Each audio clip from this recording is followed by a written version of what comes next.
Rise for the pledge. Paul would lead us in the pledge, and Chester Davis will say a prayer for us. Allegiance to the flag of the United States of America and to the republic for which it stands, one nation, under God, indivisible, with liberty and justice for all. Our Father and our God, it's again that we humbly bow before you, thanking you, O God, for the journey thus far. We pray now that you will enter into our business session for the city and for the commissioners that are at large. Pray that you'll touch their hearts and their minds, O God, that you'll guide us, O God, that they'll be able to make proper decisions for the community. We ask that you bless the city as a whole, our nation, O God, all the way down to this local government. So we thank you and ask that you bless us, O God, as we intertwine with our businesses. We ask this in Jesus' name. Amen. Amen. Thank you. Welcome, everyone. We will call the meeting to order. Everybody's awake. So we'll call the meeting to order. The first item on the agenda is the consent agenda, which consists of the minutes from the special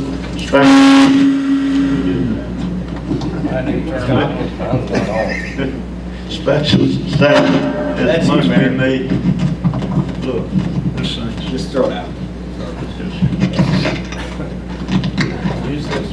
Okay, I hope everyone can hear me. I'll try to speak up. The consent agenda consists of the special meeting executive session on 9/17 at 4 p.m. and the special meeting at 5:01. So if everybody's had a chance to look over those, accept the motion to accept. So moved. Motion made by Commissioner Ashbrook to accept the consent agenda. Is there a second? A second. There's a second by Commissioner Langston. Any discussion? All in favor? Aye. Aye. Opposed? Same sign. Motion passed 5-0. So let's see. The building department, we're going to get quarterly updates from the building department, a running total from November 1, which they'll update that, and that'll help us know what's going on as far as rebuilding. Okay, long-term recovery. Anyone here from long-term recovery? Don't see anyone here. PSJR update. Commissioner Ashbrook, do you have anything to report on that? Yes, Mayor, thank you. At today's meeting, we went over our budget for next year, where we came up with, we had about $116,000 for projects. We allocated about $22,000 for new facade grant applications.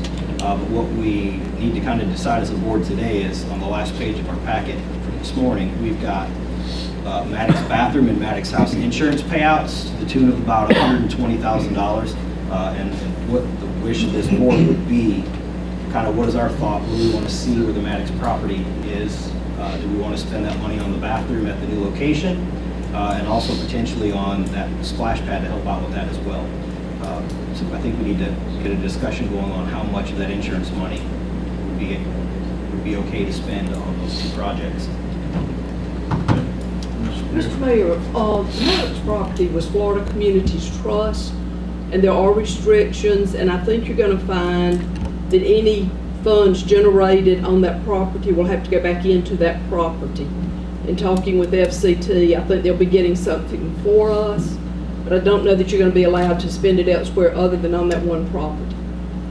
Okay, and that was in the amount of $100,246 plus the 19. Now, I want Ms. Pierce, what about the Maddox bathroom? Could that $19,400 be spent toward another bathroom possibly at a different location? I will be happy to ask to find out, but the stipulations were that anything generated on that property had to go back into the property, according to FCT, but I'll be happy to check with them and find out. Yeah, that's fine. I also noticed there's some recoverable depreciation too, so I mean we could probably capture that if we're doing a bathroom right there as well. So, okay. In the amount of roughly $7,000. Okay. Also, the Pate Park Pavilion, there's $97,000 on that, of course, we'd like to see that, I think, spent down there, so, okay. Anything else? That's all I have, Mayor. All righty, Mr. City Attorney, you're up.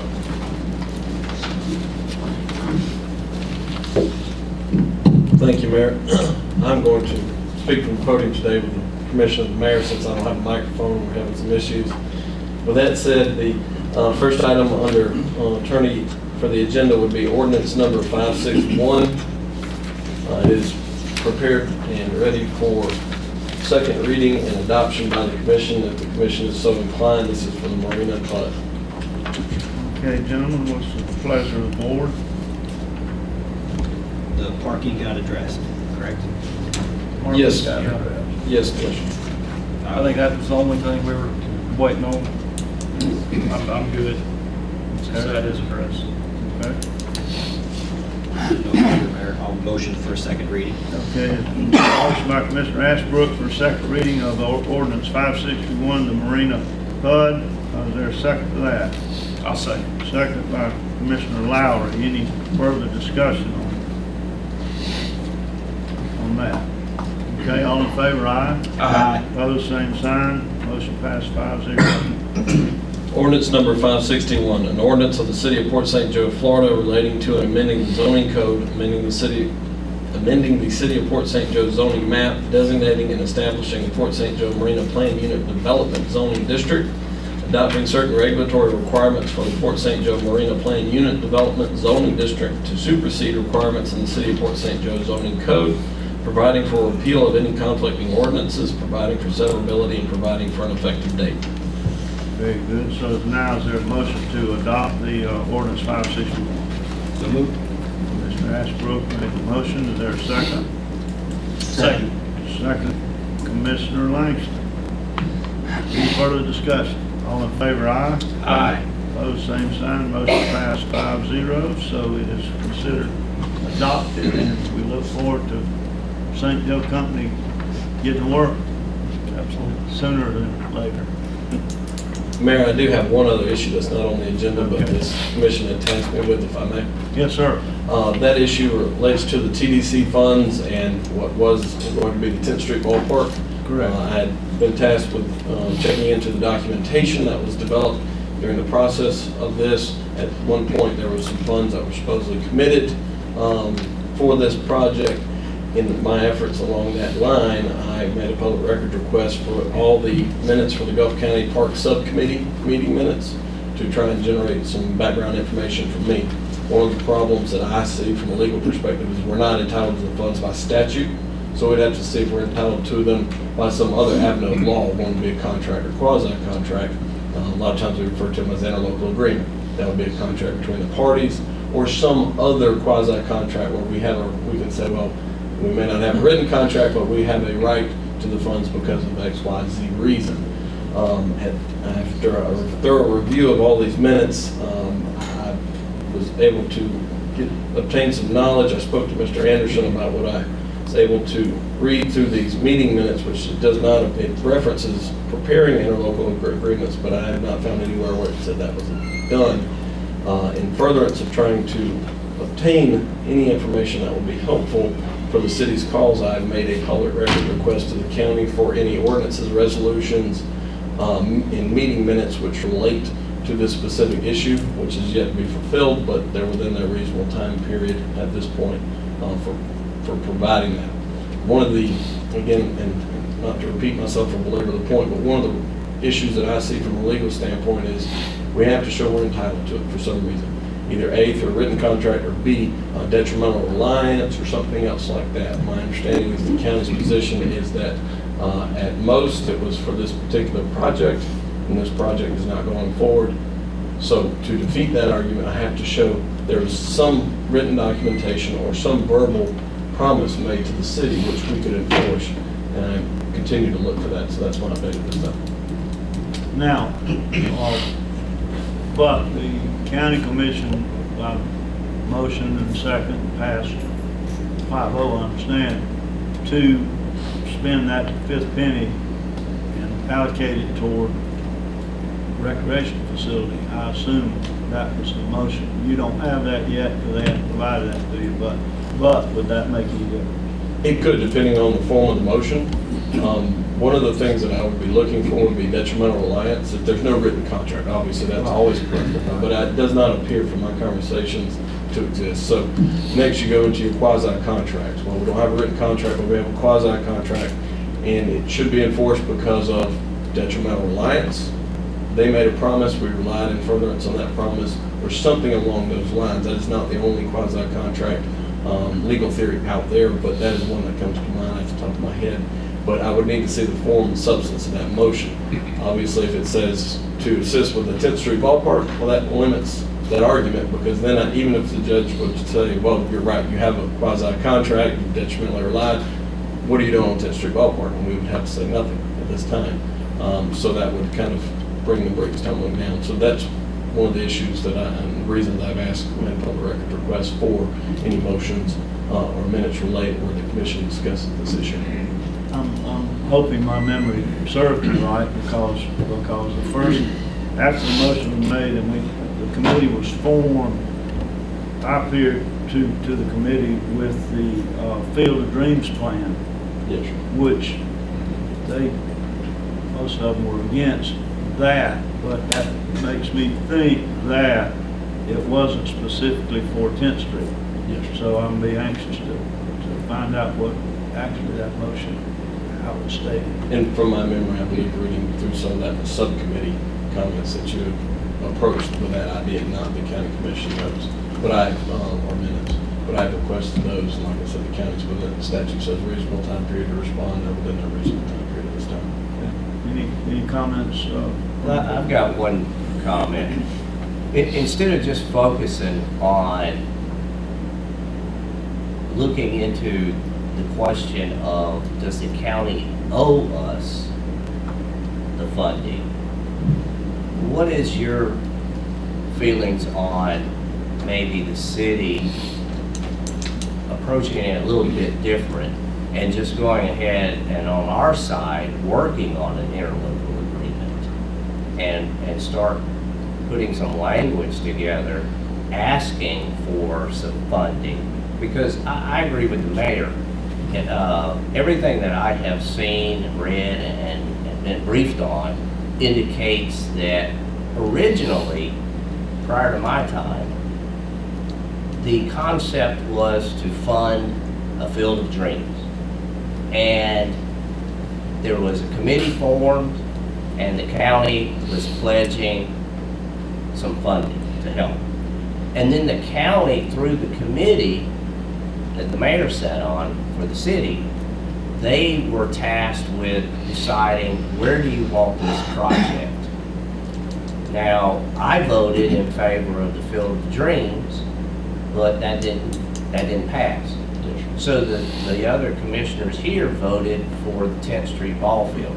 So that makes me feel as if the county was asking the city more than once, tell us where you want a project, we want to fund it. Well, then it went from the earmark of the Field of Dreams to Parks and Rec was the last language that that I saw, where they were saying, well, we'll change it from just the sports complex to Parks and Rec. So I took the liberty to speak to 3 of the county commissioners on this subject, and I believe there is support for funding a project within the city. I don't think that we have to tie it to 10th Street. We've already solved the problems that we were faced with 10th Street. Now, I'm pledged to always maintain the ball fields and keep those in running order, and when we need to fix them up, fix them up. I don't think we're going to get an extra ball field down there. But I would like to see about an interlocal agreement that would include the projects that we talked about for the CRA meeting, and that is down at Core Park, maybe Jetty Park, over at the boat landing. We have lots of park area that needs a lot of attention. So I think the proper thing to do is work on an interlocal agreement on our side, presenting it to the county, asking for funding for Parks and Rec. Yes, sir. If I may attempt to summarize it appears there's two issues in there. One is issue number one, should we just essentially circumvent this discussion about the obligations the county may or may not have undertook originally and just approach the county and say, this is what we want to do.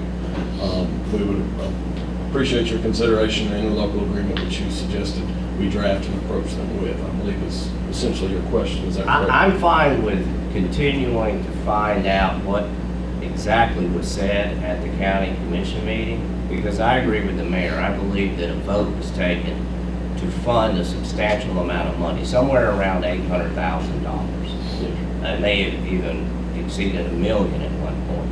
Now, I think it's clear, and everyone is aware, that a big portion of that money was spent. But there's still a lot of money in that fifth penny.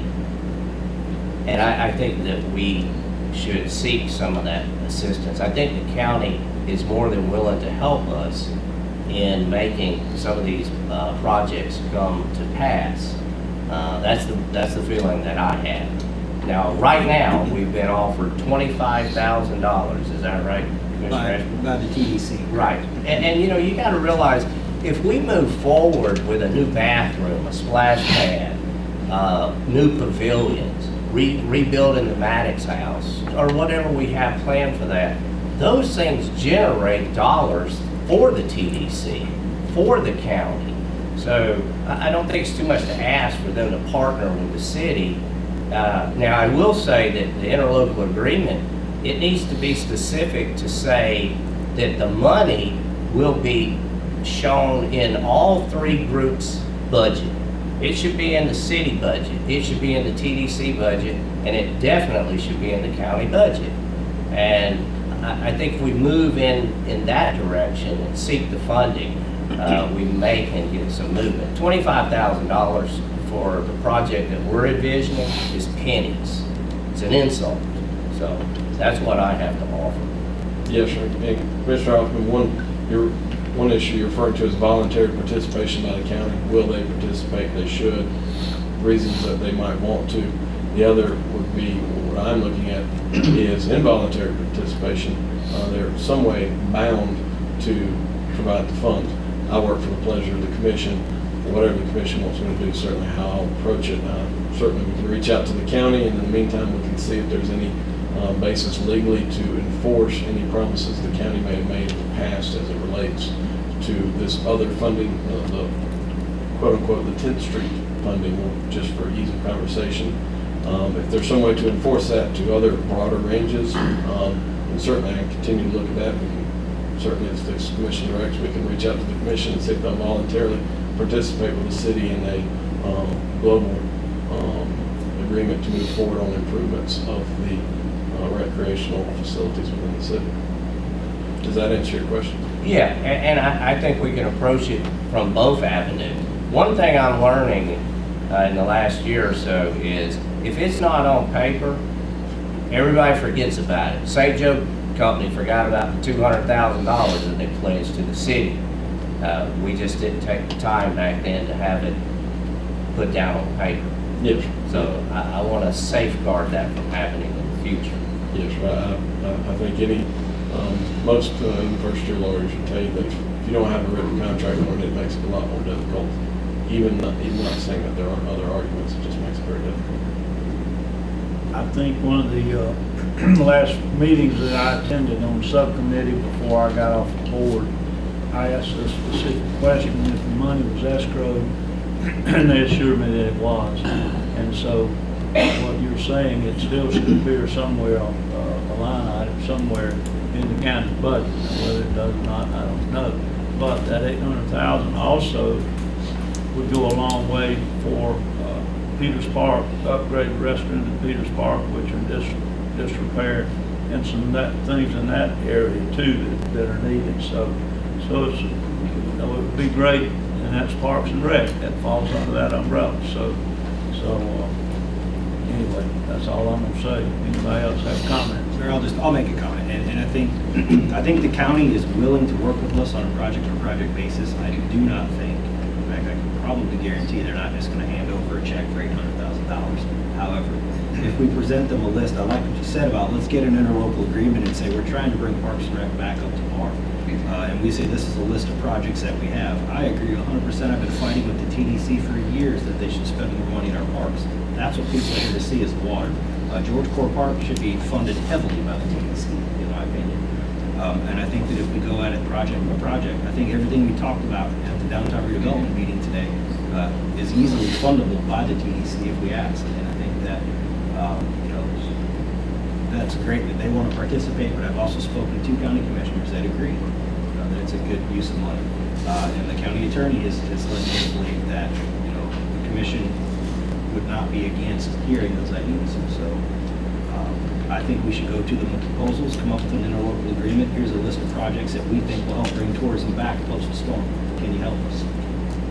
Yeah, I think also we just showing them that we have buy-in.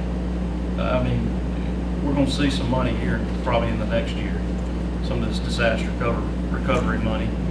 I think showing them that we have buy-in and developing a scope will increase our chances of getting them to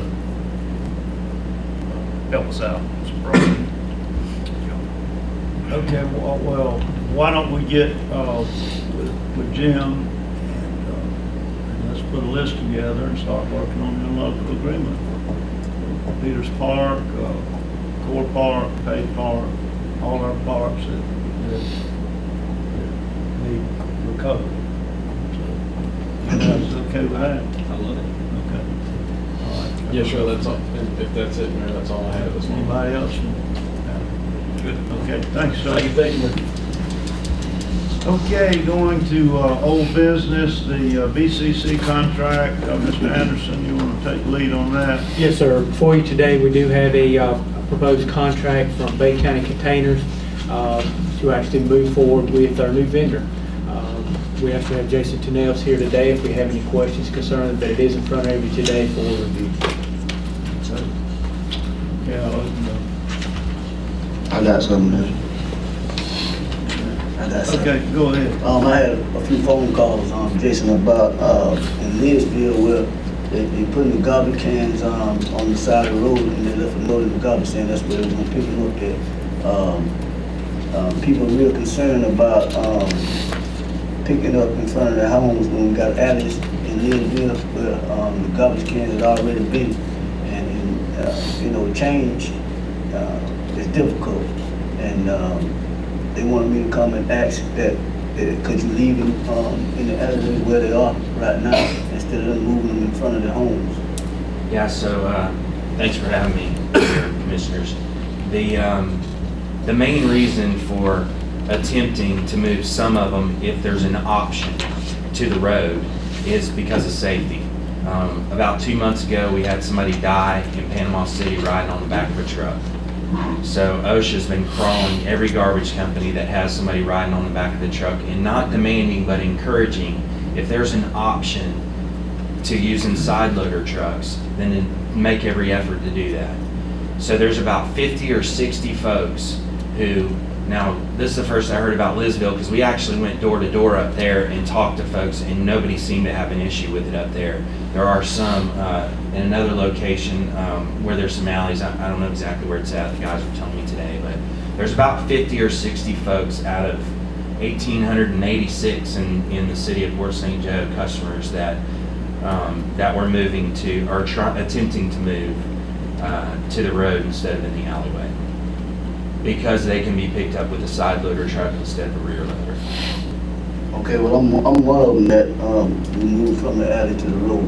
And I understand about OSHA and safety hazards and all that, but you can be riding on the side of the road and get hurt. I mean, you can be in the street and get hurt. Sure. I guess it's I would rather see them stay where they are because I'm the one getting phone calls at night. I'm the one that they're beating the door down because I'm the one that's representing them. So if you can make it easier for me, I would appreciate it. What is the reason that they don't want it in the alley versus the road? Basically, the reason is because that's how it's always been. Well, I had some phone calls too. It was based on if you can take a garbage can and put it in the alley, it's not seen. And the people that called me were also from Lisville and indicated that they like the garbage cans in the back where it's just not garbage can after garbage can. If I had an alley in the back of my house, that's where I would choose to put it, just for the aesthetics and the appearance of the garbage cans. Does it stay in the alleyway all the time, or do they bring it from their house out to the alleyway? I don't know. They keep it in the alleyway all the time. They take the trash from the homes and take it to the alley.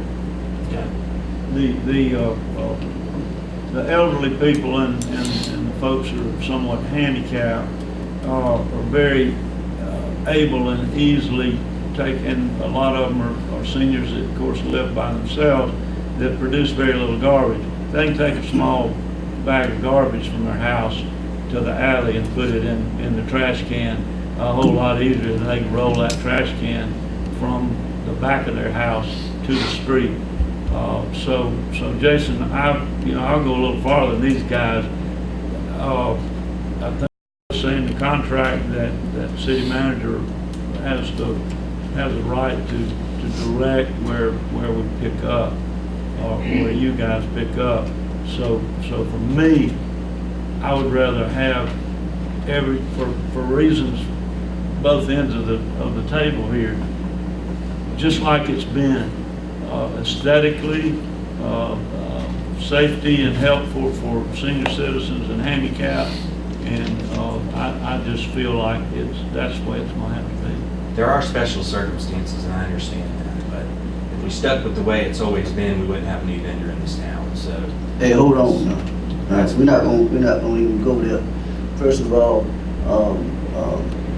I think you have this contract, and it's a privilege for you to have this contract, so let's not go talking about another vendor. What we're talking about is our citizens and making it easier for them. That's what we're talking about right now. So, and not only that, Jason, it's a significant increase in price for our citizens. We are allowing trash pickup. That's an extra on there, I know. But the problem that we're going to really listen to from our constituents is the price went up, the service went down, and we fought the other vendor, service was not good. We have got to have good service with this contract, or we're going to all be in trouble. You and us are going to be in trouble. So we've got to have a clear understanding and agreement that that's the way it's going to have to be. Yeah, that was one of our main concerns, was service. After you were awarded the contract, I talked to you about that, and making this thing run smooth, transition smooth, which I think it will. But I've gotten the calls, and I understand your the safety issue. But the mayor is right on that. We got a slight increase, but we're paying for that increase. So with the service aspect. So Jason, if you can help us out there, that would be appreciated. Does the transfer station being unavailable, is that affecting this decision at all? Or? Absolutely. And how does that play into all this? I mean, are we talking about making a concession for a few months and then possibly going back? Or I know that's been a big headache for you all. Tell us what's going on with the transfer station. What's having to do now? Anybody that's familiar with what's going on out there knows that the transfer station was destroyed about 2 weeks in, 2.5 weeks into starting the county contract, which has required us to direct haul all the garbage to Bay County. So direct hauling, it's roughly about 3 hours round trip. After the truck picks up his route, he has to run to Bay County to dump. Now, yesterday we received notice that the incinerator is shutting down for 2 weeks. So now we have to direct haul all the way out to Steelfield Road off of 79. So that compounds it even more. So the more efficient we can be with this whole process is gonna, obviously, I mean, it's gonna contribute to the service aspect that you guys are concerned with. And that's another big reason for, I mean, if we could just try it for a couple of months, and if there are some handicapped folks, if there are some special circumstances where it's absolutely impossible, then that's understandable. I mean, we can make concessions for that. But any way we can gain time over the next couple of months until this transfer station is rebuilt would be just phenomenal. Well, I don't see where that has anything to do with where the trash cans are located. Well, it's a different style truck too. It's, So, and I mean, trying it for a couple of months, I just can't agree with that. I think we gotta start the way we need to start, which is picking up where we've always picked up. If folks have cans in their alley that stay in their alley and they're able to walk in their house and put it in that dumpster, the vendor should pick it up. I think we even have people living in the, right now, they're living in the alley. Correct. They don't have a place to take the can. You'd have to take it out in front of their neighbor's house. right, this only affects, So I guess, but any issue that deals with the customer has to come through the city. In other words, as far as the contracts between BCC and the city. And so if any correspondence, that type thing, needs to be sent to the customer, it needs to come from the city. Through you, of course. If you have an issue, you need to address it with the city manager and let them contact the customer, because they're our customers. We have one question in the audience. Go ahead, sir. This statement, Jason, also on those streets over there, they'll have low-hanging wires, and those trucks are having problems with those electric lines crossing over. When they come on the streets, the alleyways are a little bit clearer. And you also have the issue with the bears.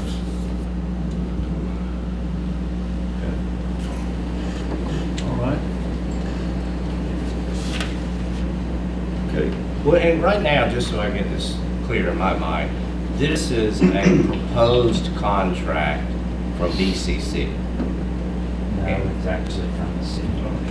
So this is our contract for the agreement with BCC. Correct. And as of today, we are either going to approve it or deny it, or do we have the liberty of taking parts of it out or adding items in? Commissioner, you can attempt to negotiate with PCC as far as additions, deletions, et cetera, as to the finer points of the agreement. Okay, because the whole process in my mind was a little odd that we changed services and all we had really before us to vote on it was the prices, and all of this language is after the fact. So I don't think we need to rush into anything as far as the details of what we are now going to agree upon. I think the cans should be picked up where they've always been picked up. That's a no-brainer. My other item that I wanted to ask about is the 5-year term. Is that, how long was the other contract? 5 years? Because you can always look at a shorter time span if we wanted to go into that. I believe the RFP, and again, it was odd because it was a joint city-county. I didn't prepare it or have anything really to do with it, but I believe it called for a 5-year term. So Okay, that was part of the agreement initially. Okay, 5-year term. It was price-based. Okay, I got you. I do have a question for the attorney. What we just discussed about where the cans are picked up, I failed to find that in the contract anyway. That's just a talking point that we need to agree No, on. sir, it's actually in the contract. It is in the contract. It is on page 16, That's where it was. 16B. I showed Read it the rest of page the rest 4 of too. that. Mr. Mayor. Yes, Also sir, showed go ahead. Section 7, page 4, section 7, 1C, or 1B, I'm sorry. page 4, section 7, 1B. Well, we have page 16 here. But this gives Of the city manager or designee the right to determine the location. Yes, sir. I do agree with Commissioner Langston. I have talked to Mr. Tennell about that. As far as most of the contract on here looks, like city attorney indicated, it did come from us. What we did was we took the old contract we had and we modernized it to meet the needs of the city today. The only items that he came back with, Mr. Tennell, the changes was about the amount for the tipping fees on there. Initially, we had an agreement for $52.50, but now the new proposal is $85 on there. Did have a question on that. Indication where the county was paying $67.50. 85. So they're paying Everybody's paying the 85. Right now, that is not an issue at this point because Mr. Donnell's going to take care of your yard debris, special pickups. If we had special pickups, if we had to go across the scales, it would become an issue. But at this point in time, you have that option to get containers. That is one item that I pulled out and pick and choose if you want to. So it's not an issue at this point. But as Commissioner Langston did say, I did talk to Mr. Snell. I agree with Commissioner Langston. Yes, we need to keep the same locations in the alleys for several reasons. Aesthetically pleasing, I think we pride ourselves in making sure our town is clean. People are easily being able to keep them in the alleys. Bears. It's just so much easier for people to utilize a service alley. If you look at our town right now, avenues A through G all have an alley. All of Lisville has alleys. 1st Street through 10th Street all has an alley. Palm Boulevard has alleys. So if you put that in perspective, that's probably 60 to 70% of your town. You're going to have to tell 60 to 70% of your town that they cannot use those service alleys no more. Well, I have a question, Mr. Mayor, if I can. When you said you had an agreement at $52.50, and I'm looking on page 2. That was with Waste Pro, your previous. Okay, Yes. so we did not have an agreement. No, it's in the new agreement here, yes. So we're going from $52.50 to $85. Yes, that would be about a 62% increase. What is the justification of that big of an increase? That's the tipping fee, that's the cost of transferring it from here to the county right now, to Bay County right now. Now that can change as soon as the transfer station's done, Yeah. but there's significant increase in costs for transferring it. Because you can't take it out here. Right. We've quadrupled the employees out there. It's just a significant change. Yeah, I'm fine with that right now because we don't have a whole lot. And then if we have special pickups, we can pass it along to the customer. 50% of those, you're exactly right. If we can find out who actually put it out by the road further out, yes, sir, we charge. But that price needs to go down. I feel like once the transfer station's up and running. And do you agree? I mean, Yeah, can you? if we can, yeah. I mean, we don't have control over the cost of the transfer station, what the expenses of building it and operating it and all that. We don't have control over all that yet. So once that happens, I would anticipate, yes, that it would come down, but I don't know that 100% right at this point. That's what we intend because we're having to pay it internally also. I mean, we pay that same rate with all the trash we pick up from the city and the county. Everything has to come there. And BCC pays that to ourselves to be able to, because all that's accounted for through the county. Does the county have a 5-year contract that requires them to pay $85 a ton? Yeah, $85 a ton is in their contract for the disposal. They demanded that everybody pay the same thing after the... Even the county employees, county staff, if they pick up with their yard debris truck? Anything that comes across that scale. I'd like to make that negotiable after the transfer station is built. Alter the contract and say that, what page is that on? Page 2, Mayor. Excuse me? Page 2. Well, and that makes sense. If the reason that it's more expensive now, and I understand it, you're having to drive all the way to Panama. But when you don't have to drive all the way to Panama, I think that savings should come back to the residents of the city and the county as well. The county wants to enter into that. We can operate the place with 3 folks instead of 6, or actually 7 right now. So, Commissioner Lowry, how would you like to see that When is the transfer station expected? 9 days? December-ish. So, I would say revisit January. January 1st?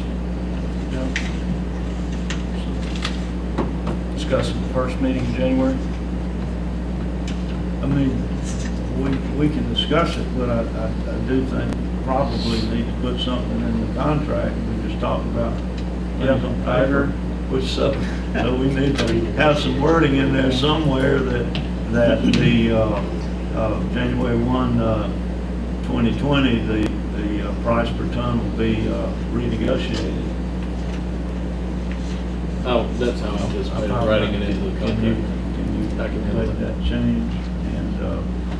And Mr. Attorney, do you feel like the wording of the, in the event an appropriate location cannot be agreed upon, the city manager that designee shall determine the location will satisfy the commission in that things, cans be picked up in habits? Do we need to add that specific language in there? Mayor, in my reading of section 7(1)(b), and reading in part, the second sentence, it says, in the event an appropriate location for collection cannot be agreed upon between resident and contractor, the city manager or their designee shall determine the location. To me, that is as straightforward as it comes. If the commission would feel more comfortable saying that that pickup shall occur on alleyways, absent of governmental prohibition or something along those lines, and I can certainly add that. Yeah, it looks here like Jim's the. What's the pleasure of the board on that? Jim's already made his. Yeah, it's already said, it's his decision. Yeah. Right. Well, we are working on changes if we need to change them. So. I got one question here. All right, go ahead. Same paragraph, same subsection, so once a month yard debris collection. I think it would be helpful, you know, I don't know how many calls Jim gets in a week saying, hey, this trash has been sitting out here in my yard for 3-4 weeks, when am I gonna get picked up? Is there any way that you could set up the city in zones and give the citizens a chance to know, hey, I'm gonna get picked up the first 3 days of this month, so I need to have it out. That way it doesn't have to sit there for so long. Yeah, absolutely, and maybe get Jim to put that on the website. can, exactly. That's correct. Seems like it would help you also. Yeah, Yeah. keep you on schedule. Yeah, that'd be awesome. That was just a question I had. I'm good. Right. Good point. And this is kind of a sidebar to what we're talking about, but I wanted to say at one point in time, we had some kind of prohibition or some kind of ordinance that said that all trash cans will be placed back behind your home within 24 hours of pickup. So we wouldn't have trash cans lining the street 24/7. Is that something, or if not, do we need to revisit that? I think there is, Mayor. I will definitely do some research and I'll get it to you before the next meeting to determine that. But I believe Don't there want is. folks getting having just leaving them out and just like. And I think that was part of the requirement to be able to keep these alleys open. That way they would be behind the houses. Okay. Are you referring to the last contract? No, I think it's some city. I've seen it somewhere. So if you'll check on that. Anyway, let's go back to the contract. Okay. Pleasure of the board.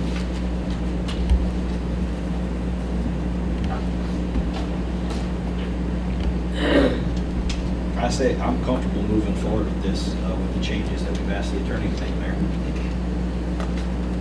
Any other comments? Jason, the yard debris, how much yard debris can you pick up, I mean, in front of one home? You got a It's certain- designated in there, there's a dimension on it. 4-foot piles. I think it's, 4 by 4 by 4. it should be basically what we're actually picking. 2 yards Okay. is essentially what I think it is, and the limbs and things have to be cut in certain dimensions, and all that was already in there. Jason, will you mention how on the pickups, as far as how you're gonna pick up? I've had some calls about, if it's overflowing the top of the lid, you're not gonna pick up. That's not true. Will you explain that? Yeah, if it's in the can, we're picking it up. And on the ground, On the ground, we're not picking it up. It's gotta be in a can. and they'd be required to get another can if they, Right, it's overflowing. Did I not read in here that you guys would, was it, if you spilled it, you'd pick up around the area or something like that? Is that, Right, is if that we not- spill it out of the can, yes, we'll pick it up. But Right. whatever's in that can, that's what we're picking up. Okay. The extra can, Go ahead. the extra can come with a price, or? Yes. Yes, sir. And that is normal for most Yeah. trash contracts. You know, you pay for the service of the can size you have. If there becomes a problem on there, I assume Mr. Nail's staff will call us and say, hey, look, this person, we need to reach out to them, they need a larger can, it's overflowing on a regular basis.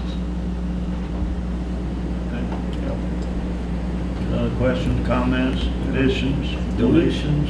I have one question for Jim. Do we have a system in place in which, I'm looking on page 22 of our agenda packet, but the performance standard violations and damages, do we have a system set up where when you get a phone call from somebody and you find out that it's a legitimate violation, that we send that information to BCC? Yes, sir, we do have a record-keeping system in there that we do keep up with the calls that do come in on there. We just started today. Yeah. So I anticipate this is something that we'll sit down, our staff and Jason's staff, and we'll sit down and work it out. I think We it's hope the levels of service, and I anticipate they're gonna be a lot higher, but we'll try to hammer those things out in the next couple of weeks. if we have the right in a contract to recoup funds, I mean, I think we need to follow the contract. Yes, sir. So, I just want to make sure that we're on top of it, not letting little things slide. It is what it is. If it's a violation, it's a violation. He needs to talk to his guys if there's a mistake. Myself and Attorney Albritton have worked on this. the only last thing, Mayor, if I Yes, may, sir. I'll be real quick, but if we could, I'm getting calls about people not knowing the routes, if they're gonna change, or what, could we get something out there saying we started a new trash service, and the routes are gonna be the same? Absolutely. At this point in time, we're keeping those the same. We may tweak those some. He may find there's a way to make them more efficient on there because, prime example, right now, Friday route is a very large route. It may come back, and if so, we'll definitely get the word out. And what we can do is go ahead and put the word out there that we are keeping exactly the same. So that's Friday route's the one that concerns us the That's a most big with one. having to go back and forth, especially the next 2 weeks. With the incinerator being down, it's gonna be a tough deal. So, Jim, are you going to put something on the website, put a little yes, sir. Making sure that blurb everybody in knows. the Star or something to let, remind everybody when the pickups are? Yes, sir. Everything will remain the same at this point in time, for the same location and the same day for pickup at this point. Okay. All right. I would almost, I mean, we're a little late on the game. That thing. Are y'all fine doing a call out? Or is that, Absolutely, we do that. I mean, I just feel like, That's easy. I just feel like, A code red type Yes. call out? yeah, I just feel like people need to know. The new service has started, the routes haven't Let's, yet. can we do all the above? Yes, sir. Let's just do all the above. Let's That see. way, we're just covered, we're saturated. Please make sure you let them know the size of the debris too, because you know how that can get. Yep. That's all I have. Okay, I'm going to entertain a motion to accept the contract with the changes. So moved. There's a motion by Commissioner Ashbrook to accept the new solid waste collection contract. Is there a second? I'll second. Second. Commissioner Lowry. Any further discussion, concerns? Anybody from the audience? Okay, all in favor? Aye. Opposed, same sign, motion passed 5-0. Jason, welcome aboard. We look forward to great service in the future. Thank you, Jason. Thank you, Jason. We appreciate it. Okay. Moving forward. New business. Yes, sir. First item we have is cars under the bridge on Highway 98. Commissioner Langston want to talk to you about that. Well, I think we probably got that solved. I talked to the guy, and he did a lot of work on that this weekend. It looks a lot better. He said they're going to do their best to keep it like that. The problem is that all the contractors in town, a lot of the vehicles belong to some of the contractors, and you just don't have enough space to put the cars up. So we talked about it. It looks good under there, so we can move forward from there. Very good. There are quite a few complaints about that. It just doesn't look good. It's his responsibility. No question. So I guess he understands from Mr. Langston that that continues, that constitutes a code violation, and Rich will take care of that. Yes, sir. Okay, great. Okay, Jim, next. Yes, sir. The last item I have in reference to grant writing, a few months back, we went out to RFP for grant writers.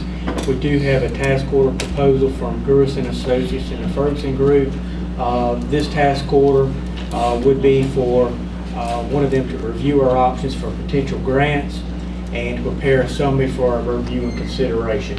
We have a lot of new types of grants that are coming out that we've never seen before here in Port St. Joe. We need to decide on one of these folks to help us out, to accumulate it, put it together, and help us out. Okay. Yeah, and I seen where it appears, if I may, Mr. Mayor, Go right ahead. That they both offer some of the same Similarities. type. Yeah, so, I mean, I've known Gurus to be exceptional in the CDBG grants. I mean, that's I'm more privy to them. I've seen their work. I've read history on their work after Katrina. So I'm more leaning toward them on the CDBG side. But I don't know, Jim, what is your thoughts on using both companies? Yes, sir. I think you were spot on. We did speak with both groups. Both of them did come and meet with Ms. Pierce and myself. Indications are that the Gurus Group were more focused towards the CDBGRs. That's their area of expertise on there. They're willing to branch out to look at other ones on there, but you're exactly right. All the indications are that's their area of expertise. The Ferguson Group, I think, is a large firm. They're actually based out of D.C., so they have a wider brand of looking at a lot of different options on there. But I think you're right. Gurus is more focused on the CDBG DRs. And you could, yes, I believe you could tailor this that if you wanted to pick one organization to focus on this grants and the other one to focus on the other type. I believe it's the pleasure of the board. You could do that. I would recommend that unless, I mean, I'm not sure if you guys have met with the Gurus firm or Mr. Gurus himself, but that would be my recommendation, just for the CDBG, the DR grant, to use Gurus and Associates. I'm not sure how, if that would keep the Ferguson Group. I mean, are we gonna throw them crumbs and give the big stuff to Gurus? Are they willing to do that? Based on, you know, what I'm seeing, you know, number one, it took forever to get a contract from Gurus, even though we were coming up. Just the contracts themselves seem pretty simple. That concerned me just a little bit, just the way it's written. But you know, I want the most professional group that we can get to help the city, whoever that is. It just appeared to me that the Ferguson Group was a little more professional in the way they were dealing with the city, talking to the city, as well as submitting the contract with us. So that's my thoughts, just as get the conversation started, I guess you could say, or continue the conversation. So I'm looking forward to anyone else like to speak. Mayor, I will if you want. I did not get a chance to meet with the Ferguson Group. I did meet with the Gurus and Associates. I got the same feeling that they were the CDBG experts. And I don't think there's any reason why we shouldn't ask for, a CDBG, take a look at CDBG to get funded for a new city complex. But I don't think that there's anything wrong with the Ferguson Group looking at other avenues as well. I think if we micro-focus one of these entities on just DR grants, that's where the big money's at, but there's other grant programs out there. I mean, I had written down on my list to talk about, we need to look at possibly getting a grant for the community garden. We're still not open yet, and a lot of that's financing. So, projects like that, projects like the stage, projects like a bathroom down at the park. There's so many projects that I think it could definitely make it worth the while. Take a look at our 5-year capital improvement plan and pick one. There's a lot of opportunity for grants out there. But I do like the idea of having someone that's got a lot of experience with CDBG grants to take that on. But there's still a vast need in other areas as well. And I think with this group being in DC, they may be more familiar with the other grants that are out there. This may be right up their alley to shotgun blast a bunch of different agencies and see what's out there. But I don't have an opinion on Ferguson Group because I have not met with them.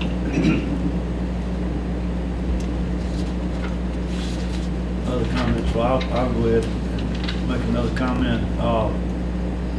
Is there any reason we can't go ahead and contract both of these groups and let them have a race to the finish line?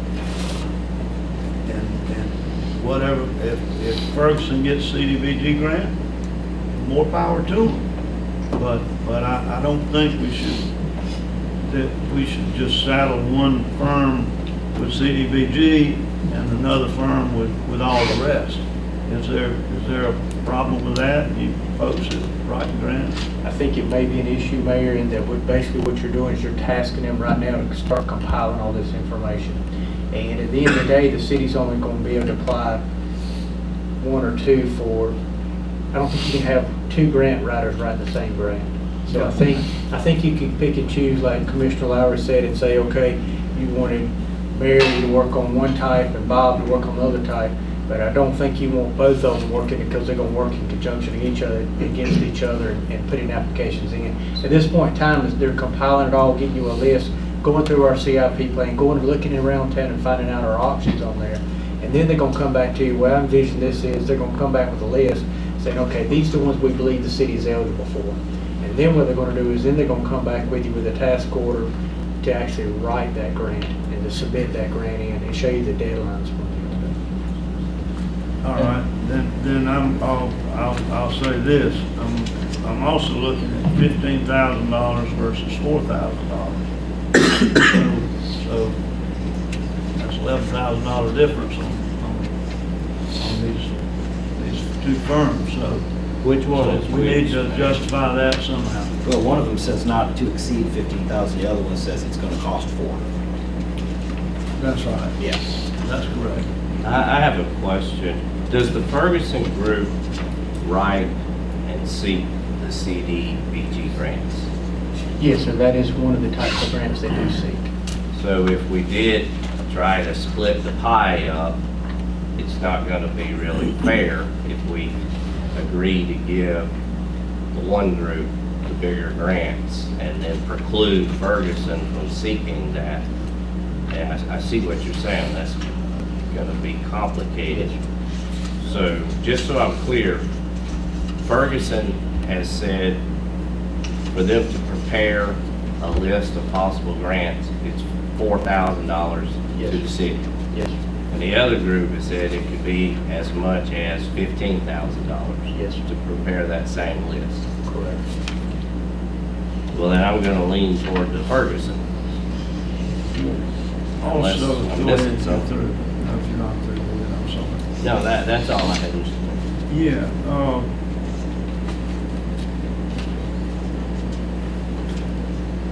lost my train of thought. Well, I was going to say too, Go ahead. Mr. Mayor, I'll get it back. I don't disagree with you. I don't want to, I was a little bit hesitant with working with 2 firms, but I was a little worried about Gurish focusing on one thing, the CDBG DR. when I seen what all Ferguson did offer. But I do agree with you that, I mean, I don't want to just throw the other group crumbs. I mean, as you said, so, I mean. Now, the Gurus group is already contracted with the county, did I understand that correctly? Do you know, Commissioner Lowry, that they have? Their contract. Their contract with the county. Nothing wrong with that, mind you, but I want somebody focusing on the city. You know, just the city. And that's the problem I've got. One of the problems I have, and the other one's the money.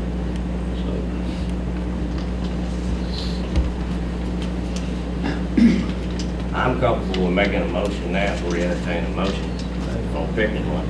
Okay, I'll make a motion that we pick the Ferguson Group to be the grant writer for the city of St. Joe. okay. Is there a second to that motion? Can you clarify? Is it to be the grant writer, or are we doing away with? Yeah, we wouldn't be putting them at odds with each other, being that I didn't realize Ferguson also would be seeking CDBG grants, so I think that's the only way to really do it. What we did a couple of months back, we put both of them on retainer so you can branch out to either one of them for task orders. And so what, right now, you're to the point now, you have some task orders to decide who you want to start doing some work with. So there's a motion for the Ferguson Group. I'll entertain a second.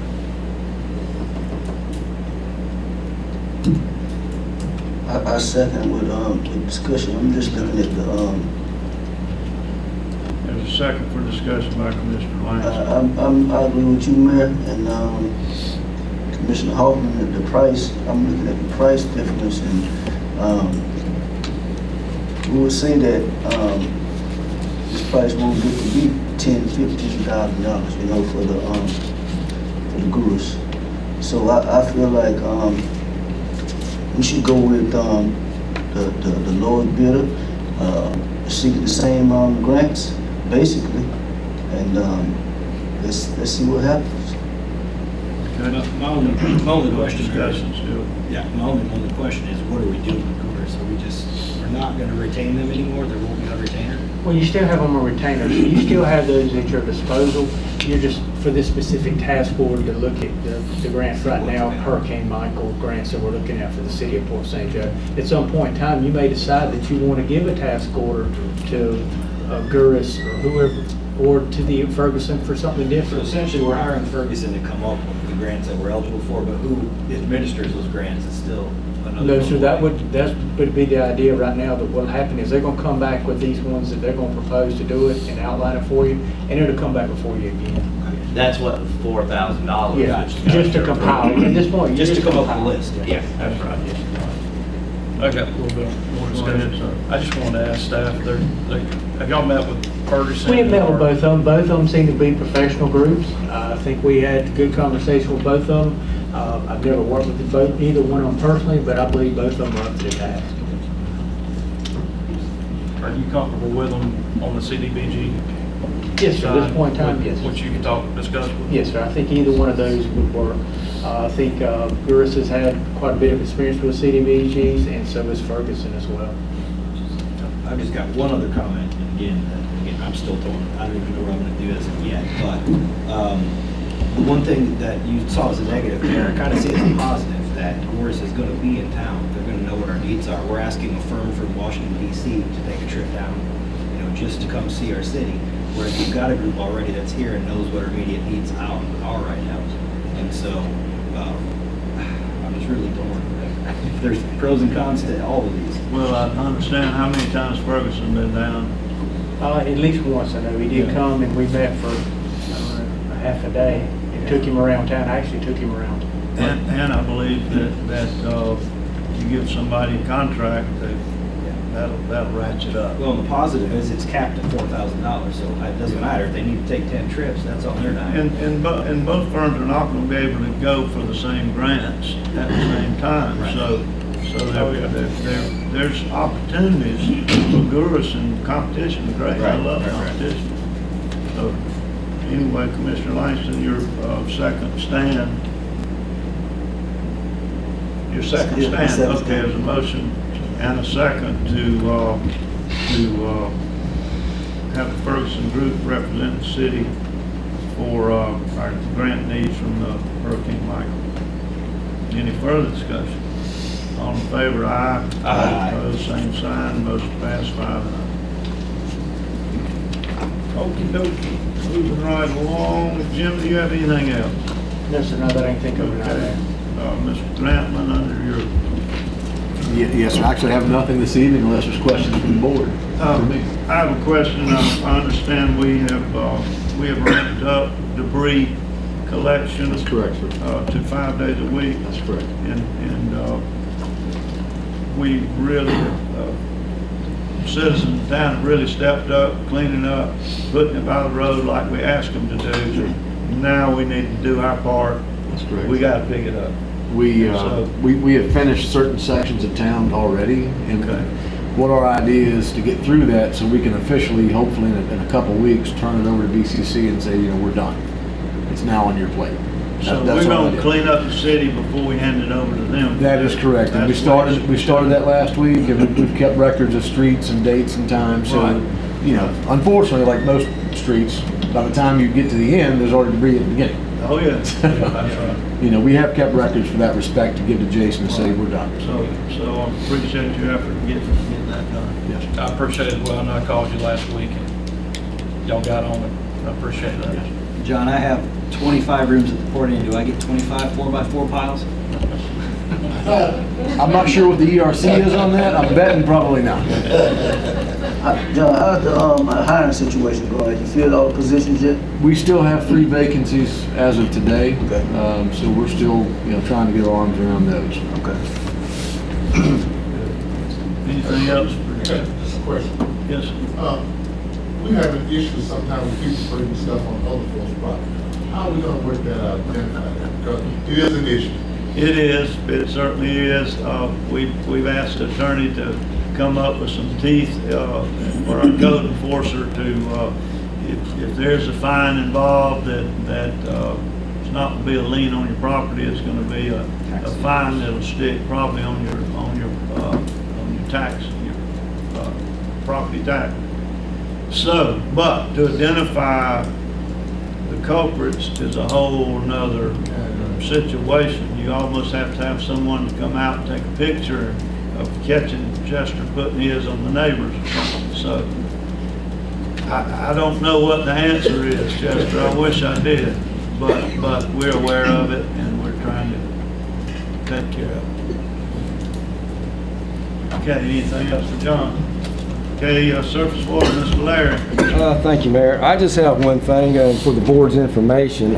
We did put money in the new fiscal year budget for filters, and we have put together a bid spec, and we are getting ready to advertise for them. Just to let you know. Thank you. Yes, sir. Larry, will this be the final 4th module? or No, third? sir. This is the 3rd. Due to the impact of the hurricane last year on our budget, we couldn't purchase any, so we're playing catch up now. I told you I'm not leaving this board. All 4 of those are replaced. That's good. I'm glad to hear that. And that's all I have unless there's questions. All right. Mr. Kevin, wastewater. Just a quick update. We're replacing filters. We got filters in 6 weeks ago. So we're shutting down for a month as far as any kind of discharge. So now it's just pure maintenance on filters, that kind of stuff. And I would expect it's going to take a solid 3 weeks of everybody I can scrape up every day for 3 weeks to get this piece done. And then hopefully we won't have anything else when we open everything up to work on. Do you want to update the board on your new employees? The 2 helpers that we have? Yeah, through the workforce, I understand. We have 2 ladies that are helping us now, and that's on the filters. They're out there with us pulling filters, and so we've got a whole assembly line going of 2 more people out there pulling filters and replacing. And workforce is putting the bill for those, Yes. for those 2 people. That's correct. And we have feelers out for additional labors as well. How long does that program last? I don't know, Jim, do you? To my understanding, it was a grant after Hurricane Michael, so as long as the money's there, we've been able to utilize employees, which is a big help. Mr. Brown has had a few, and now we got a few from Mr. Pettis, so we're trying to utilize that program. I heard grumblings that January 1, those might go away, so. I believe it will be going away shortly. Gotcha. For us, that's a lot of help. Okay. Any other questions for Kevin? Okay, Mr. Mike, finances. Today starts our new fiscal year, and so we're working hard to wrap up last fiscal year. We'll begin the audit process and trying to push data to our auditors to try to wrap up last year. We continue to work with FEMA, and that process is moving along as well. So on we go. Very good. Jim, can you update us one more time on how many years that we've had the same millage rate in this city? For at least 12 years, Mayor. 12 years, that's unbelievable, and that's a tribute to you guys holding the line, and I hope that we can continue that, but we got a lot coming down the pipe next year.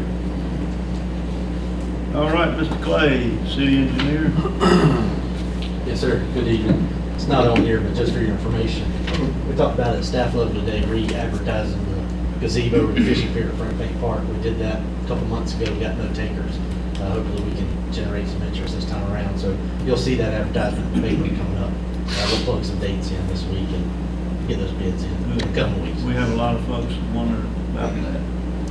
Yes, sir. The road bond money, we are close to, I hope by the end of this week, we'll have kind of a scope put together for Jetty Park. We got the pricing in on the patch list Monday afternoons, and we kind of know how much money we have in Jetty Park.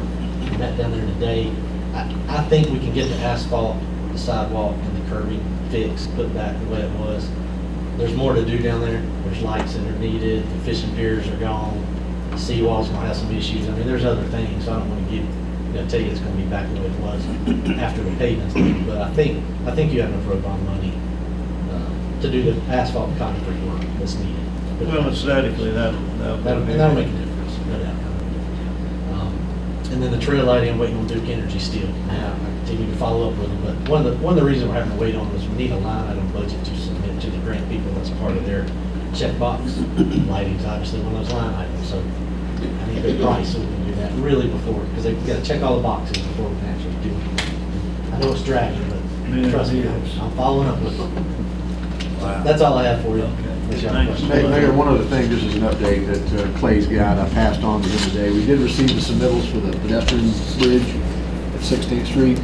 So that's in his office for review, for approval, once we resubmit. We're anxious to get that into construction, in the production phase of it. So when we get those back from him, it'll be off in production. Good deal.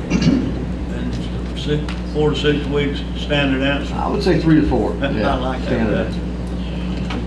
Okay, any questions for Clay? Thank you. Thank you, sir. All right, code enforcement, we don't do that anymore. Police department. Thank you, Mayor. I do not have anything unless the board has questions for me. Anybody? Thank you all very much. All right. Ms. Pierce? Yes, sir, Ghost on the Coast is moving along. We seem to be generating more interest. Everyone seems to be excited to have it back downtown and looking forward to it, have people calling and offering to help and wanting to know what they can do to help. So. Good. If anybody's downtown for the homecoming parade festivities, it's gonna look like that. The Ghost on the Coast. I mean, they were parked all the way, 2 blocks from Reed Avenue, folks were, so I think it'd be great. The other thing, this past Thursday, we went to Tallahassee on the Centennial Building grant.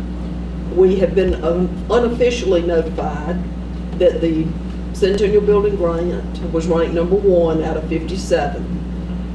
We, of course, have to wait for the Secretary of State to approve it, not make any changes.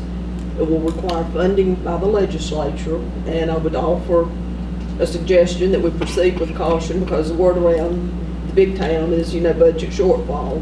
But sure, after 4 years trying, persistence, people go and writing letters, a huge team effort, that we will get funded and hopefully be able to begin repairs and improvements to the Centennial Building.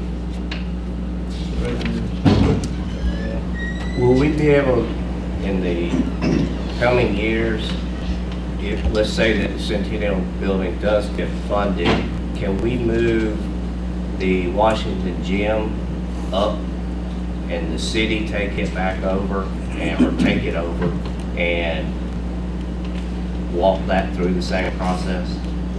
As long as you have an open grant, you cannot receive additional money until it is closed.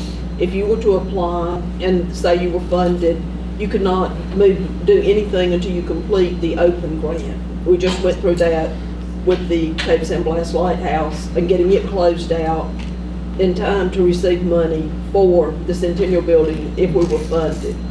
But that's the situation there. You cannot have two open ones at any one time. So the answer is yes, we can do that. You could, yes, sir, down the road. That's what I'm going to. I think that we need to concentrate on right now is getting on the Washington Gym on the historical registry. They're not even on that, you know. No, sir, it's not. There are 4 buildings in town. The first one, I believe, was the Centennial Building, the Port Theater, the Garden Club, and the Cape San Blas Lighthouse Complex.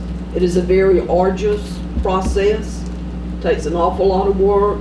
People working, gathering. It's not something you do overnight, and I do believe the state has to sign off on it, approve it, so that it can be moved from the state level to the national level, but it's not something you do overnight. Okay, I got a few people looking into it, trying to get it done, so I keep everybody updated on what's going on with it. And use Miss Charlotte as a resource, because she's just about the top knowledge on how to get that done. Because that Washington Gym needs a lot of work, and I want to say this too while we're on this subject, so we can just we can move on. Commissioner Quinn wasn't trying to step on anyone's toes. He was trying to help out and help this community when he applied for this grant for the Washington High, and I just want to tell him I appreciate it. I thank him, and maybe next time when we get everything together lined up like we should, it'll come through. But and I just want to let him know that we appreciate what he did. He wasn't trying to step on anyone's foot. He was just trying to do something good for the community. Yes, sir. A suggestion would be, because of all of the background information that is required, that whoever's working on it that you're working with, you're probably going to need to start with the school board, because it was school board property, to get records from when it was constructed, information on that, and everybody can pull together. Okay. But it is a slow process, so don't get upset if it doesn't move, at the speed of light. Yes, ma'am. I'll definitely be coming to see you. Come right up, the door's always open. Thank you. Thank you. Okay, so, anything else, Ms. Charlotte? No, sir. Okay, next we have citizens to be heard. Anybody in the audience like to come forward? Address the board. Please sign in and state your name.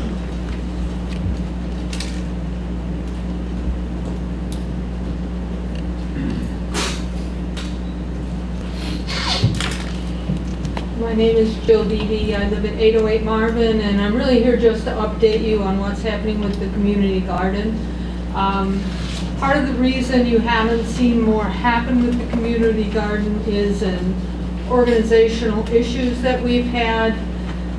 We had hoped to have this under the umbrella of, as a special project under the Garden Club, under their 501c3. But when we got a copy of the agreement with the St. Joe Company and read through it, we realized that even having the insurance, because the Garden Club was given the old St. Joe Mission, which they now own, because they have that asset, they were worried that that would be in jeopardy. Because basically the agreement says anything happens on that community garden property, whether it's somebody under the auspices of the garden or whether it's a trespasser, the liability is the signers. And we could get the insurance, but we had that other asset that we don't have in any way the ability to rebuy or cover. I mean, that's a very important building and it's worth a lot of money. And so the garden club decided we'd been naive in saying that we could take this on, and the Community Garden Committee has been working to try to find another way to another organization that would be the umbrella organization for us. And it looks very much like by the end of this week, we will have the agreement pounded out and signed by the CDC. I was on the phone with Commissioner Langston and Reverend Ash of the CDC, and they said that they would. I mean, he said that they would do that, and yeah, I spoke to. I am confused between the relationship between the CDC and the PAC. I also went to the PAC meeting and I spoke to them, and they're all in favor of supporting the community garden. So we have a number of organizations that have stepped up. We have taken the garden club raised money for it. We have companies around town that have contributed money towards it. What we don't have is an account to put it in, so everybody's hanging on to their money until we get this organizational stuff set, and then I think we can move forward. But it's really set us back some. We're aiming for spring. We appreciate your efforts. We really do. Thank you, Ms. Beebe. Thank you very much. Other folks to be heard, come on up. Stand and sign in. State your name. Ask him to do it.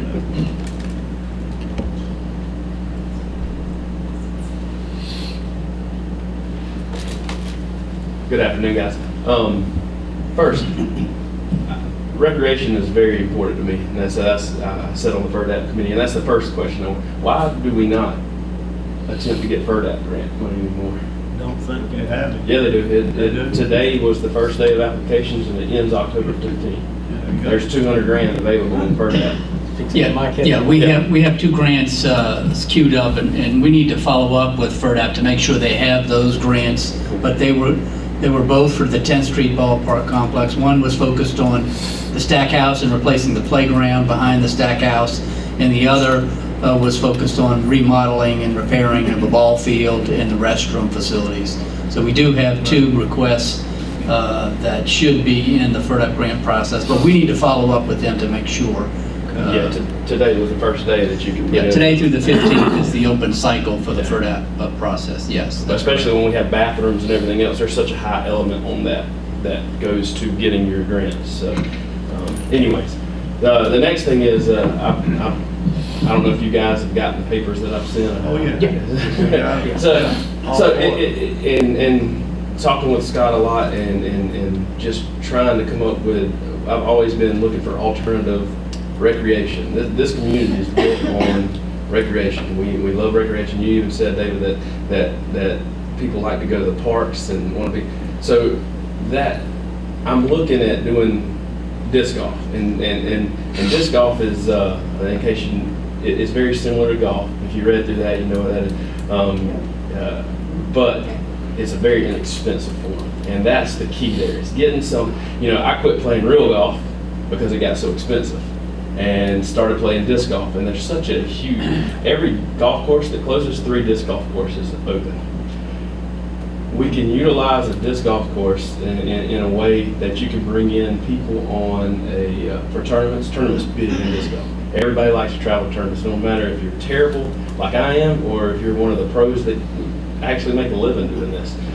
You travel for disc golf tournaments. We have some great properties here that would be destination properties that these guys would come to. You're talking 60 to 100 people coming in for a 2-day tournament that would be staying in hotels, that would be coming here. And the biggest thing is it's very inexpensive to even start. A basket, which is a hole basically, is $280. It's $280 that, you know, we could start with 9, and I think that would be the appropriate thing to do. If you started with 9, and we did it at the old golf course. Now, I understand that there might be some changes to the golf course, and that's another thing that's great about disc golf. You can grab the basket and just move it, and you can change your whole course layout. You can move it to a different property as things change. But if you started with 9 holes, it's less than $3,000 just to get started.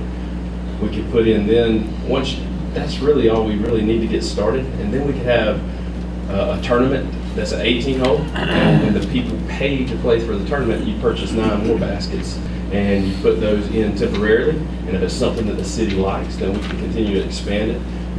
But like I said, you could have a huge destination place, and we could put 2 tournaments in here a year to get people here when we are slow, when beds need to be filled and restaurants need to be filled.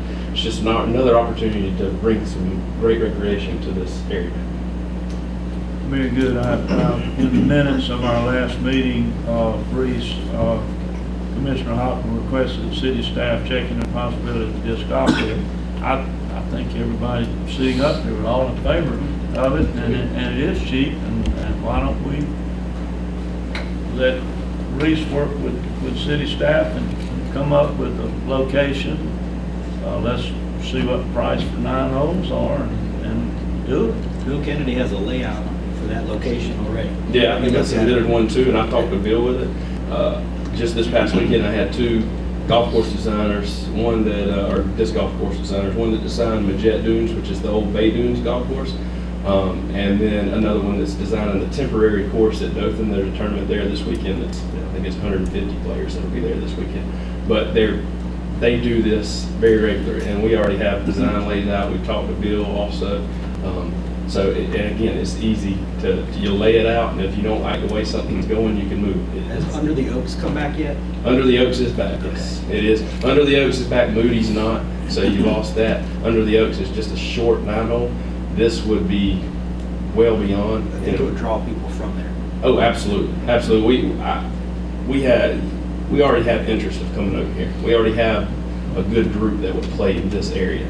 And the amount of kids, it just reaches out to every different demographic. Do we have $3,000 in the park and rec budget? We can buy this equipment for the 9 holes? Yes, sir. I believe we have about $12,000 in unencumbered recreation facilities or park improvements in the budget.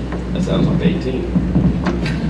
I think it's a good idea. I mean, Reese has already volunteered to help cut some of the grass and work with John on what needs to be cut. I think the least the city can do is at least purchase the startup kit, we'll call it, of 9 holes. So what do we need to do to get that done, Mr. Mayor? If it's already in the budget. Let's get a motion made, second passed, that we pursue it and let Reese or Bill Kennedy, whoever, work with Jim, put it on the agenda for the next meeting with our price and where it's going to be, and do it. Only concern I'd have is just the maintenance piece and keeping that grass cut. And I know that's been a task over the years, but. And 16th Street, the old golf course is any kind of rain at all is very wet. Yeah. And it grows very fast. So there could be long periods of time we can't cut it, which all of us see. So that would be my suggestion, really to think about the area. Yeah, the area is. Absolutely. Well, the good Y'all news is can work. the baskets are 3 feet off the ground, so it doesn't have to be close to the ground. Exactly. Yeah. So is there a motion to pursue the 9-hole disc golf course? Yeah, I'll make the motion. Okay, it's a motion by Commissioner Hoffman. I'll second it. Second by Commissioner Lowry to allow Reese Anthony to work with city staff to come up with a cost for a 9-hole disc golf course and location. Any further discussion? All in favor, aye. Aye. Opposed, same sign. Motion passed. Good luck, Reese. Thank you. Thank you, Reese. All right, Miss Vicki with long-term recovery is here. We're welcome. I'm sorry. Hey, you got here. That's okay. I mean, I'm a little bit late. I want to get this to Miss Charlotte. You got 3 full minutes. Okay, I can do this for 3 full minutes. I'm really excited to announce that We have selected someone to be the executive director for the long-term recovery pending clearance of background screening. So we expect that to be in place within 2 weeks. Our funding is on its way from the Presbyterian Disaster Network for that. So very excited. Y'all will be excited when you hear the announcement. I feel like I'm a little early in making the announcement tonight, so waiting on background screening. I do want to ask for y'all's assistance, and I'm going to put on my UMCOR hat, United Methodist Committee of Relief Disaster Case Manager. We are low on referrals in Gulf County, and we are, what I'm doing now, I'm going to do a little bit different job with UMCOR, is to do outreach in our community to be sure that people know what services available through disaster case management and how we can help them. I'm starting to call back all the people who came in through the Rural Renew process that are not being served at this time. So I don't know why we're not seeing the numbers calling either through UMCOR or through the long-term recovery unmet need line. We actually have a website that people can go in and register the unmet needs, and then these are assigned to case managers. So I'm going to start, Pastor Davis here, I'm going to start meeting with each of the ministers in our community, as well as going back out to the senior citizens and other organizations where we distribute food, and being sure that people know about the program and how we can assist them in getting back into their homes or repairing their homes. So any suggestions that you all have would be very helpful. Someone that who I could reach out to. I don't know if people are just hesitant in seeking help, or we do get into personal information in regards to your resources, ensuring that we are serving those folks most in need. So any guidance or any groups that I can reach out to other than through our ministerial association, I appreciate that. What about our Facebook page? If we could put something on Facebook and with that information, but also put on there, if you have friends or neighbors that are with unmet needs, contact you and you can contact them, or they can contact the long-term recovery group or UMCOR directly. But you gotta know Facebook is where it's at. That might be a resource. Vicki, and at the same time, it's been almost 12 months, and I hate, some folks might be getting complacent and comfortable with their blue tarp on the house, and we're not, but maybe they are. So we need to maybe ratchet up again and crank it up and say, look, I notice you got a blue tarp on your house.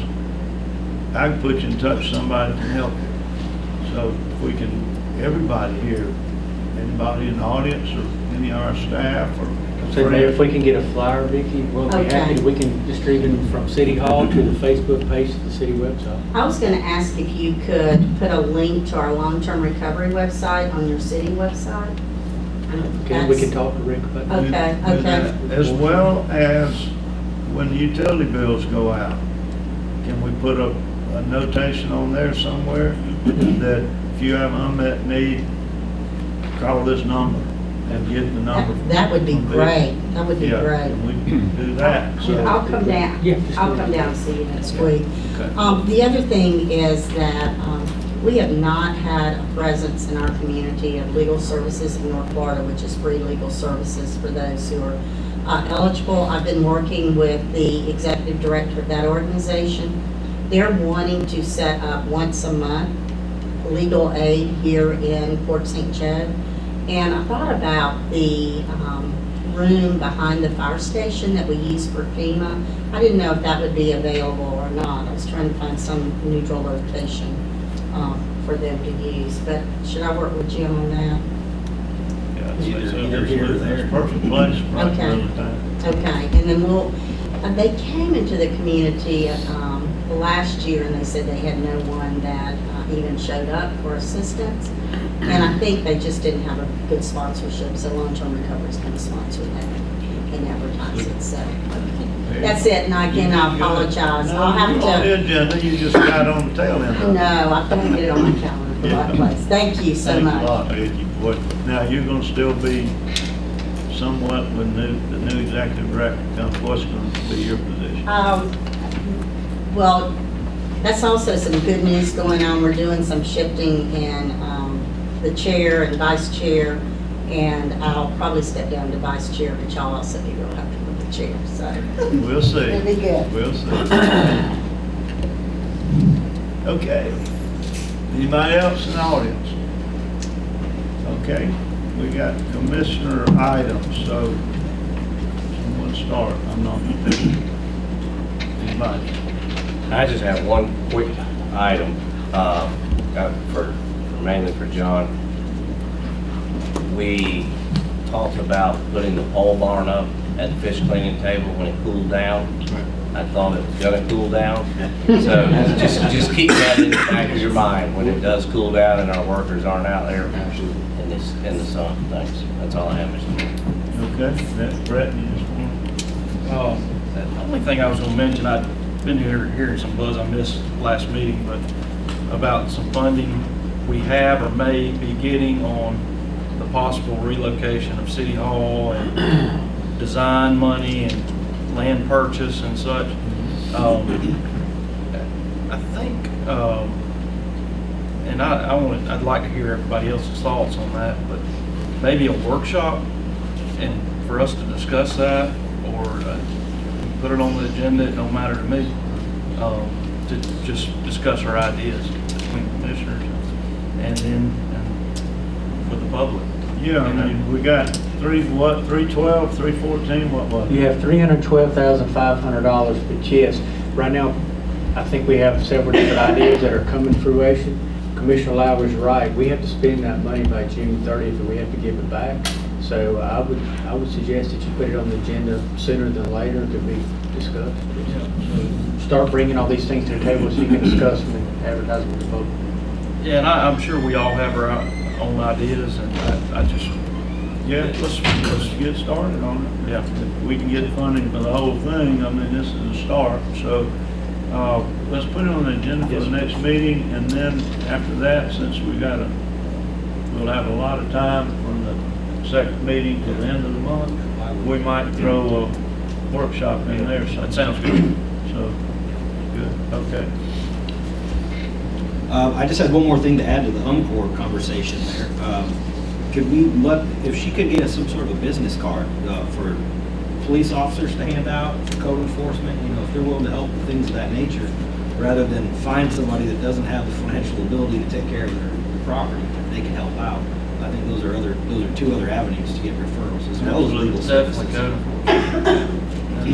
Jim, if you can make a note of that when Ms. Vicky comes in, see if you can get a bundle card. And on FERDAP, I just wanted to ask, has that committee been reformed yet? Are they meeting? Or is it just staff right now? No, they have not, no. I can bring those, in the next agenda, we can give you a list of those. Bring it back committee up. members. Yes, we can bring it back up, yes, sir. I'm glad to hear it's back. Yeah. That's great. Go ahead, you're still on. I've got four. I said one. Four. I had one 2 meetings ago. I got it. All right. You got lots of time. So I was approached, actually the mayor was approached for the possibility of a trip to DC to learn about flood management and rising sea levels. Do you remember the organization? It was some national. Well, it's through the fiber group. That's where it came from. He's teaching a class, but it's actually hosted by somebody else. I'm sorry. But anyway, there's an opportunity. The mayor indicated that he would not wish to go to that, and I just wanted to ask the board if it would be okay. It's at no cost to the city. It's a learning experience. I might bring information back, might not. I don't know exactly what all it entails, but it's October 21st and 22nd. So I just wanted to let y'all know that I may be up there. Day 2 is actually meet with your legislators. They're going to get them all together in a room. So I'm going to, of course, anything that you guys want brought up at the federal level, I'm going to be pushing for opportunity zone expansion. I know that bill is still up in the air, but it's an opportunity. I just want to let y'all know that has been offered up. And I'll definitely let everybody know when I get back. Okay. Last thing, I'm not gonna stop on housing, guys. I'm gonna just ask politely, please, can we at least workshop that issue on the Basis Foundation? I hate to see that money go back to the state and that project go to another city. It's already used for that use. You know, we're talking about increasing a little bit. I just want to hear from the people that live on those streets. I want to hear from everybody and see solutions rather than shut it off. Maybe we can come up with some solutions. I'm not saying that we have to meet all the requests. I just want to hear it. I would hate to see this go away and not be able to say that I did everything in my power to try. You know. Well, we need to know if people in the community want it. Right. But at the same time, I'm against having a workshop where we have people come in waving flags and wearing T-shirts and turn into a circus like Basis people, you know, formed last time. You know what I'm saying? I mean, they rally up and canvas homes and so forth, and I just, I don't want to get into that. I'd almost rather let those people, the Basis people, come in here, make a presentation, tell us what they would like to have, and that way we can discuss it with them. If we feel like we need to have a workshop, I support it. But I just don't, I don't think we're going to turn it into a sideshow like it did when we got the original one, and it was good, and it met a need. But I can't say that influenced any of us, though. I mean, you can see through that facade. I agree, but I just don't want to see us have to do it again. Understood. Yeah. So you wouldn't be opposed to just them coming to the next meeting? Oh, I haven't been, and so any other comments from the podium? I already made, I told you how I feel about the situation when they were up there, so they can come in and do what they want to do. If they don't put another entrance in another direction, I'm not voting for it, so they can come in if they want to. I agree. Just, I'd like to see them putting their cards on the table, and let's see if there's something we can all work out. Yeah, I believe they told us, I mean, we told them what we were asking for in the last meeting that they were here. Talking about the prior project? Yeah. No reduction in fees, and put in another inner entrance. I mean, and if that's the feel of the board, I'll tell them that, but I think that the project is going. And it's unfortunate to me that there are people still wanting to move here, and we're telling them no. But I mean, it's not like we tell them no. I mean, you got to have respect for the people that's in that neighborhood. I mean, right now, if you sat there and see the traffic that's coming through there, you understand what I'm saying. I mean, I get it. And I know we need housing. Don't get me wrong, and I would accept it, but I can't accept what they're offering right now. If they could change it up and come back, I'll be glad to listen and maybe change my mind. I feel like rather than just kill it, if traffic is truly the issue, I mean, you've got options for making that street where you only enter into it that way, or when you're exiting, it's right turn only, right or left turn only. It's not a through street. There's ways you can cut the traffic in half just by doing little things. But I just want us to be open-minded and not hold things against them from the past. This is a new project, and it is a need that we've all expressed. We've got to have housing. I mean, we have a whole department dedicated to it, the recovery group. I hate to kill a sure thing. That's all I'm saying. I understand. That's all I have, Mayor. The current affordable housing out there now, there's, I understand, quite a bit of disrepair that they haven't met. That's concerning to me. I believe they're having the same problem you are, Mayor. They're waiting on their insurance right now, but they do have a crew that is slated to get started on it. And I do have just one last comment on that. Actually, a lot of the hard feelings that people have about that is based off the qualifications to get in. And I know that they can't do anything about the criminal background. That's all set by state and federal law.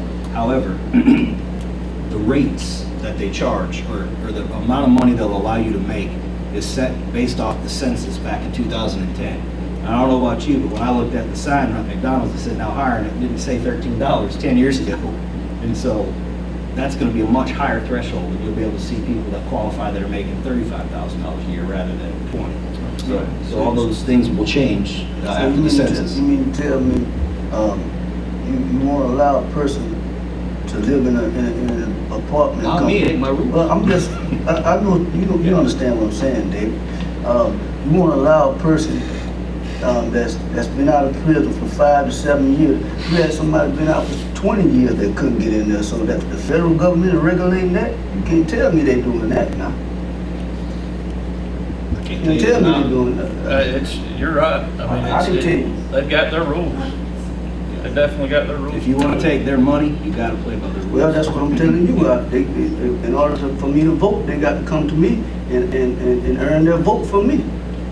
All right. I'll tell them that. So you can bring them to the podium and wherever else you want to bring them. I don't want to fight with you, Eric. We're not fighting. We're not fighting, in my opinion. Yeah, good. Very good. You done? I'm done. Okay. Mr. Langston? Yes, I was thinking about having a community cleanup. I want to do it in sections, but I would like the commission and staff to help me out. I think we can start. It doesn't matter where we start at. Give us a couple of those big roll-out cans, whatever they are. Big, Yeah, roll-off construction dumpster. And get some volunteers, get together, and let's work together and get this place cleaned up.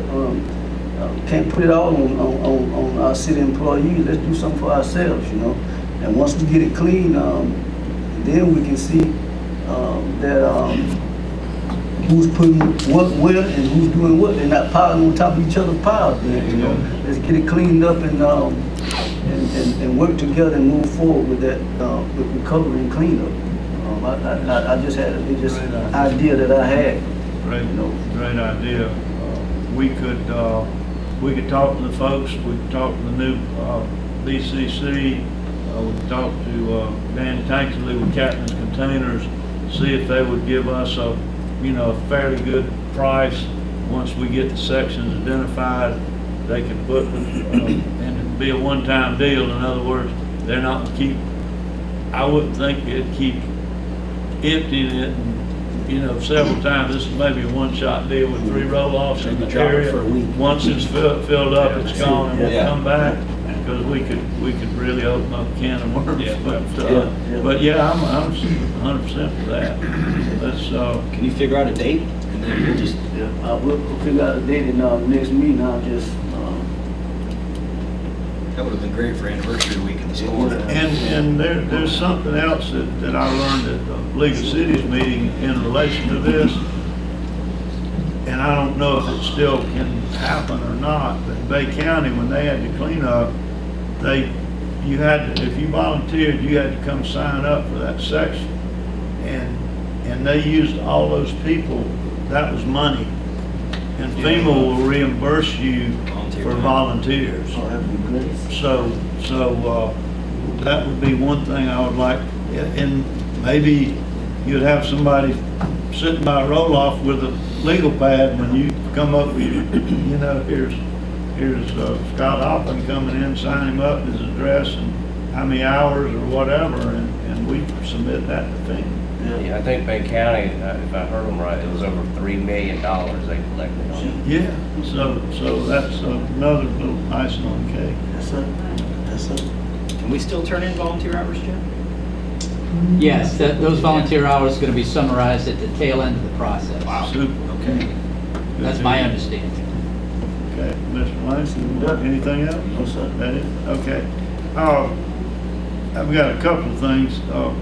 First thing, Jim and I met with representatives from St. Joe Company last Friday, and to make Commissioner Ashbrook happy, they have plans for a little over 200 entry-level homes at Windmark, in the low 200s or right at 200,000 price range for workforce housing. Now, when they'll start that, I think they're already starting the engineering surveying for the property. And they told us it'd be okay to let that be known publicly that they're going to do that project. And it's on the north end of the Windmark property, which is down near the parking lot. Beach entrance. By the beach entrance on the, of course, the north end. So, excited about that. Excited about that. So they, like we said before, when there's a need, the private sector will come in and find a way to meet the need, and that's a good thing, I thought. Other thing is, we were on WJHG this morning. They came over and interviewed me for just a second, and we'll be glad to continue to get any kind of publicity we can get. Let folks know we still have some needs. That's all I have. You represented us well, Mayor. You look good on TV today. Anything else? I'll entertain a motion to adjourn. Okay. Thank you everyone for coming.